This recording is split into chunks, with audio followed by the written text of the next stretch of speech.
छावा संघटनेचे विजयकुमार घाटगे पाटील यांना झालेल्या मारहाण प्रकरणामध्ये राष्ट्रवादी काँग्रेसचे नेते सुनील तटकरे यांचं नाव थेट गुन्ह्यामध्ये समाविष्ट करावं अशी मागणी मनोज जरांगे पाटलांनी केली आहे।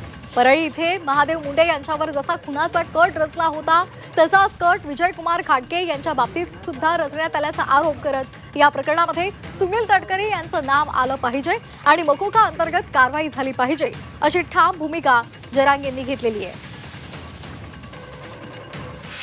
तटकरे साहेबांनी इथं निवेदित कट रचलाय आणि इथून लोक इथं पाठवले ठाण्याला आणि हाणलंय का त्याला म्हणून पुन्हा लोक माघारी सांगायला सुद्धा गेलेत। याचा अर्थ सुनील तटकरे साहेब सुद्धा याच्यात 100% आहेत। अजित दादाला याच्यात लक्ष घालावं लागणार आहे।